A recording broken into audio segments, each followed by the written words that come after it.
11:14 a.m., January 11th, 1944. 24,000 feet above the frozen fields near Ascherleben, Germany, Captain Elias Reed banked his P-51B Mustang, scanning the sky. Below, 60 unescorted B-17s droned toward their target. 30 Luftwaffe fighters, Bf-109s and FW-190s, screamed down from 3 directions, having tracked the bomber stream for 18 minutes.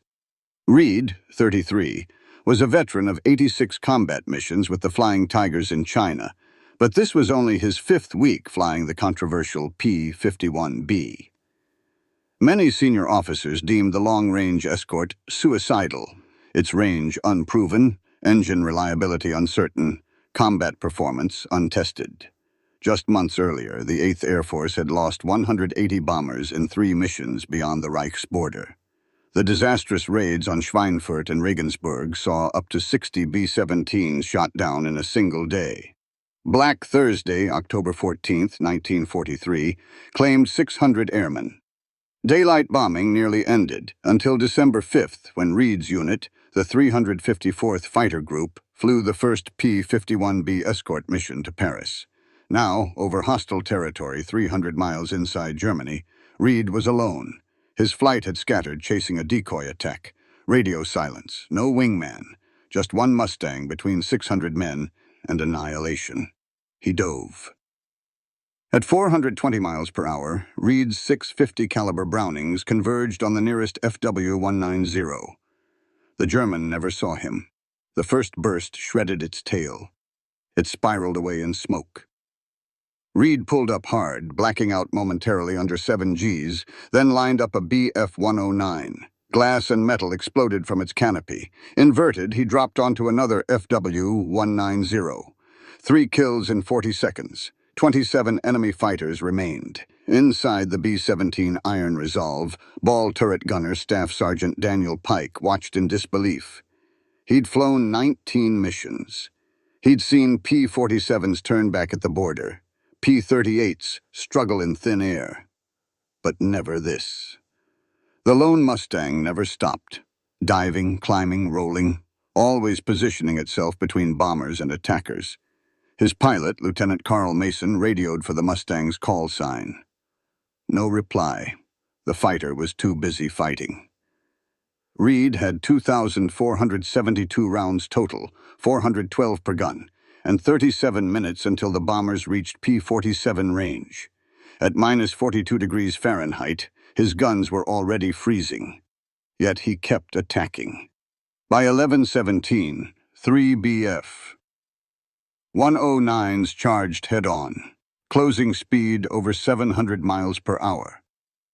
Tracers walked up the lead German's nose. At 200 yards, its Daimler-Benz engine smoked, coolant streaming white. The others scattered. Reed blacked out again, pulling 8 Gs, then snapped onto another FW-190's tail. A 3-second burst, 90 rounds, and its wing folded at the root. 4 down. At 11:22, he attacked from the sun, slashing the lead FW-190 of a 4-ship. The formation broke like startled birds. Reed didn't chase. He repositioned, waited, struck again. Using the Mustang's 440 miles per hour speed advantage over the FW-190's 388 and the 109's 420. Dive, attack, extend, climb, repeat. The Germans couldn't catch him, but they adapted. At 11:26, his right outboard gun jammed. Frozen metal seized the bolt after rapid overheating and extreme cooling. Standard procedure, disengage. Reed kept flying. 5 guns still worked. 24 enemy fighters still circled. By 11:28, the Luftwaffe set a trap. 8 FW-19 split. 4 high as bait, 4 low, hidden beneath the bombers. When Reed dove on the high group, the low element would climb into his escape path. He took the bait anyway. Diving at 480 miles per hour, he shredded the lead FW-190. Pulling up at 7 Gs, vision tunneling, he spotted the low group climbing. Inverted, he dove straight at them. The Germans, expecting rational tactics, panicked and scattered. A final burst disintegrated a tail section. 6 kills confirmed. His left inboard gun froze. 4 guns left, 1,600 rounds. Inside the formation, Mason noted they'd dropped 12,000 pounds of bombs on the Focke-Wulf factory. Smoke rose 11,000 feet. But they were still 22 minutes from P-47 range. The lone Mustang kept fighting.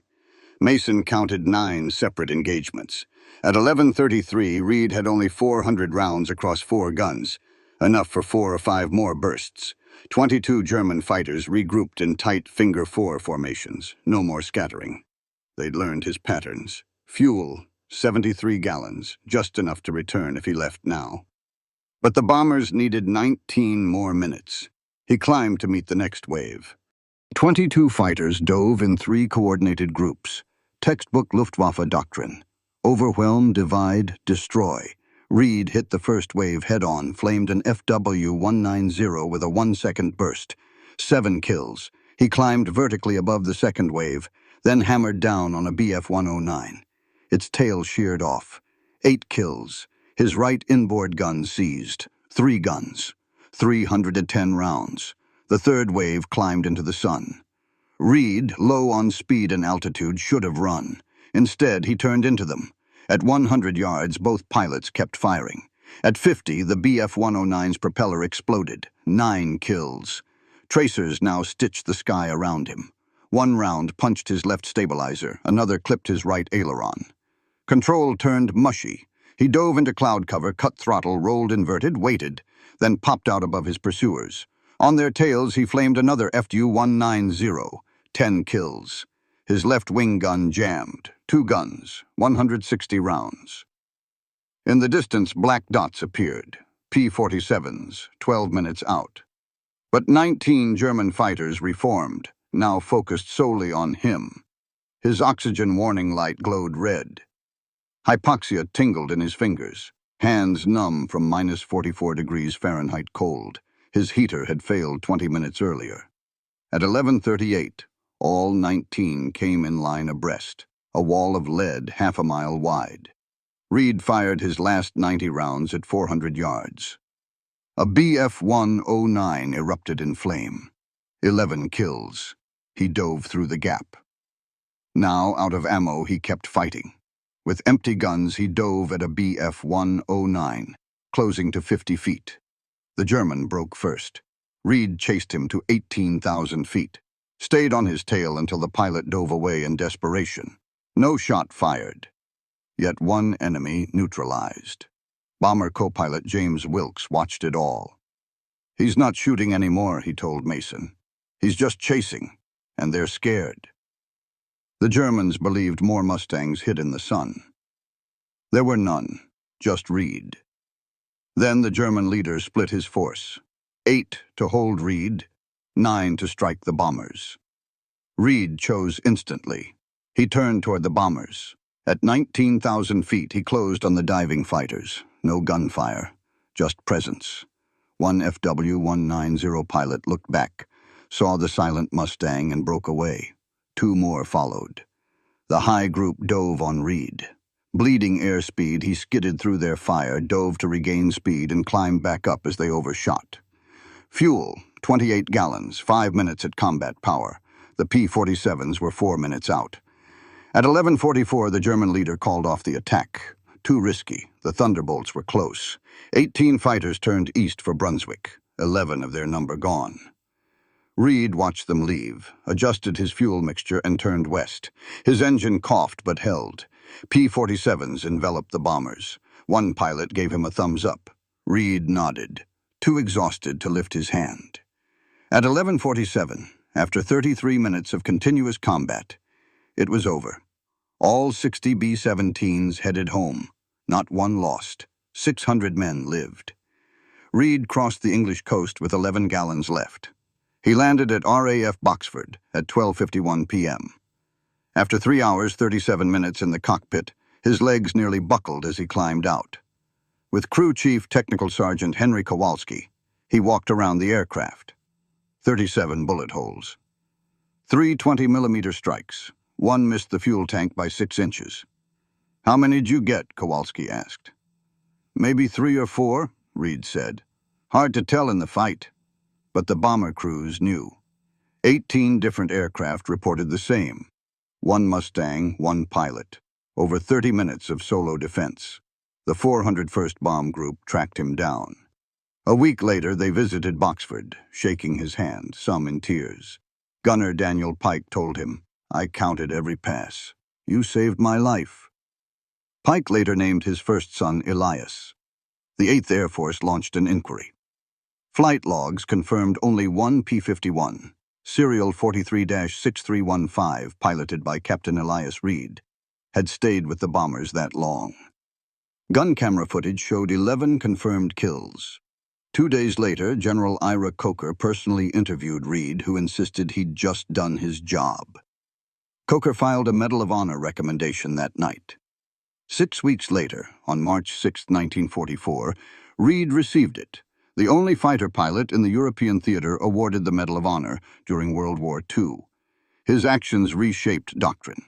Escorts shifted from passive shepherding to aggressive hunting. Within 3 months, 14 of 15 8th Air Force fighter groups converted to Mustangs. Bomber losses plummeted, from 9% in late 1943 to under 2% by spring 1944. Reed flew 26 more missions, scored 6 additional kills, 17 total, but never flew alone again. New rules mandated mutual support. He agreed. What he'd done on January 11th was necessary, not repeatable. After the war, he became a Navy test pilot, helped develop jet tactics for Korea, and retired as a brigadier general in 1966. He passed away in 1995 at age 84. But his legacy endures in every fighter pilot's training. Speed is life. Altitude is insurance. Never abandon your bombers. And sometimes one pilot armed with courage, skill, and an untested machine can change the course of a war.